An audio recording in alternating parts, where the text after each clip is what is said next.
જય હિન્દ, જય નમસ્કાર મિત્રો. તો સ્વાગત છે તમારું બધાનું આપણા નવા એક વિડીયોમાં.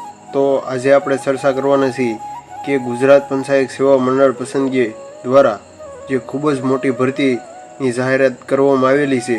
તો તમે જોઈ શકો છો કે અંદાજે 1251 જગ્યાઓ માટે ભરતી કરવામાં આવશે.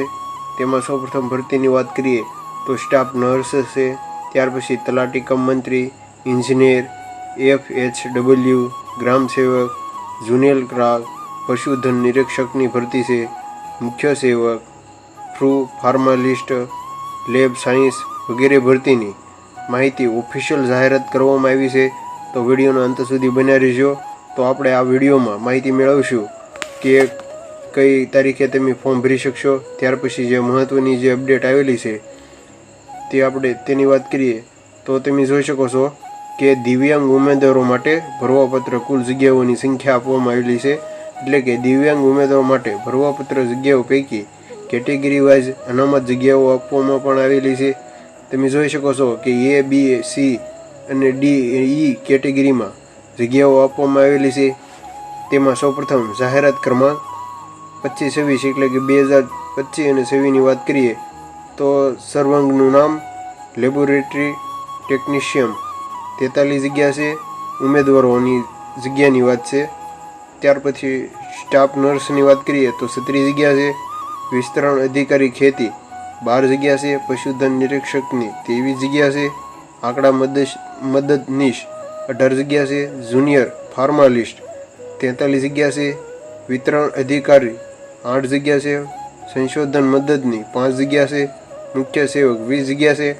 તો તમે જોઈ શકો છો કે અહીંયા તમામ ભરતીની માહિતી આપેલી છે. વધારે વાત કરીએ તો ગ્રામ સેવક 112 જગ્યા છે. ફિમેલ હેલ્થ વર્કર 324 જગ્યા છે. મલ્ટીપર્પઝ હેલ્થ વર્કર 202 જગ્યા છે. જુનિયર ક્લાર્કની 102 જગ્યા છે. ગ્રામ પંચાયત મંત્રીની 238 જગ્યા છે. ત્યાર પછી નાયબ ચીટનીશ 17 જગ્યા છે. કુલ 1251 જગ્યા માટે ભરતી કરવામાં આવશે. ત્યાર પછી આપણે મહત્ત્વની જે બીજી અપડેટ છે તેની વાત કરીએ કે ઉપરોક્ત જગ્યાઓની સંખ્યામાં સરકારશ્રીની સૂચના આધીન મંડળ જરૂરી જાણે વધઘટ કે ફેરફાર થઈ શકશે. એટલે કે માહિતીમાં ફેરફાર થઈ શકશે. ભરતી પ્રક્રિયા અનુસંધાને જાહેરાત ક્રમાંક કોઈપણ કારણોસર તેમાં ફેરફાર કે રદ કરવાની આવશ્યકતા ઊભી થાય તો તેમ કરવાનો મંડળને સંપૂર્ણ હક અધિકાર રહેશે અને મંડળ આ માટે કારણો આપવા બંધાયેલ રહેશે નહીં. એટલે કે જાહેરાત આપવામાં આવશે. ઉમેદવારોને ઓનલાઈન અરજી કરવા માટે છેલ્લો દિવસ સુધી રાહ નહીં જોતા વહેલી તકે ઓનલાઈન અરજીપત્રમાં નિયમ વિગતો પૂરતી ચકાસણી સાથે ભરી અને ઓનલાઈન અરજી કન્ફર્મ નંબર મેળવી લેવો. એટલે કે જો કોઈ ઉમેદવારો દિવ્યાંગ ઉમેદવારો હોય તો તે ભાગ લઈ શકશે. તો જો માહિતી સારી લાગી હોય તો વિડીયોને શેર કરજો.